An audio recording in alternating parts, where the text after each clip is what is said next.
Chers amis, Oui, bonjour à tous et bienvenue sur Mashiach Now. Now. Enfin, le résultat du concours va commencer. Deux gagnants seront tirés au sort. À présent, le tirage va commencer. Pendant le tirage, nous allons parler de Yud Bet Tammuz. Donc là, on a les chapeaux pour le tirage. Voilà, nous allons tirer au sort. En résumé pour Yud Bet Tammuz, le 15 Sivan, le rabbi précédent, fut arrêté par les autorités de la GPU, par les policiers russes. Et les policiers l'ont condamné à mort tout simplement pour avoir enseigné la Torah en Russie. Après de nombreuses heures d'interrogatoire,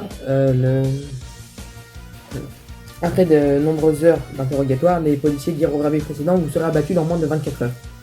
Le rabbi précédent fut effrayé par ces paroles, mais eut toujours confiance en Dieu et trouva la force pour dire Dieu me viendra en aide. Effectivement, grâce à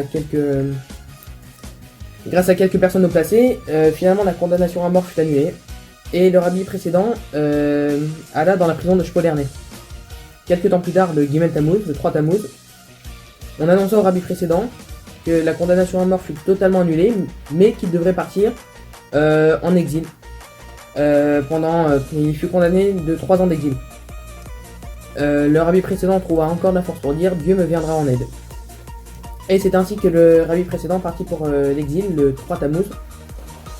Mais il n'y restera pas longtemps. Le 12 Tammuz, il sera libéré.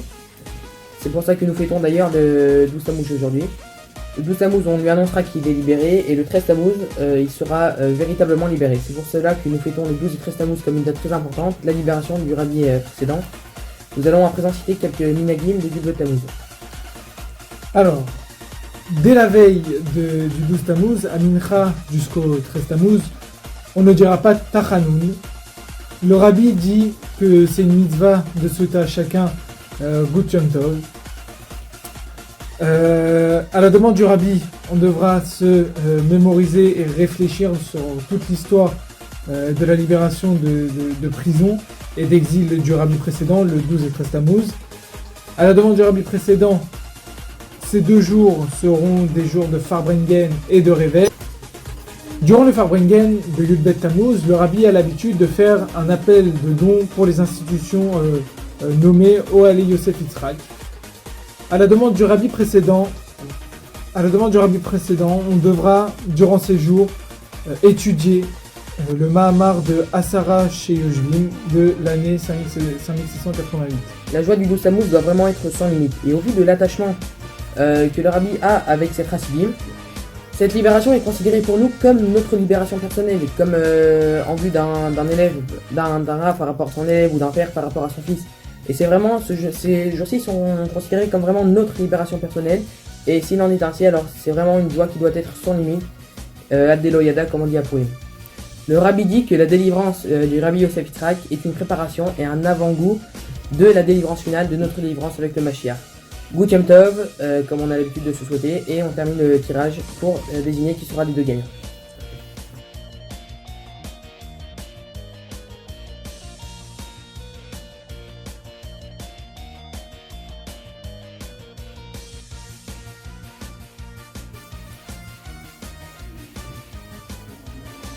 Alors, notre premier gagnant est Aaron Benayoun.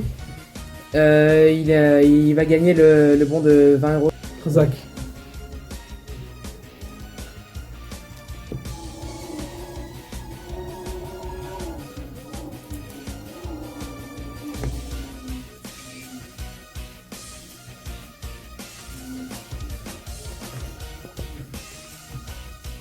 Alors, et notre deuxième gagnant est Le Aaron fameux Attal. gagnant du Ritat et Aaron Attal. Aaron Attal, un grand Mazatov à Aaron Attal qui a gagné le Kitat, à Aaron Belayoun qui aura gagné le bon de 20 €. Nous souhaitons une grande atzlacha dans le futur.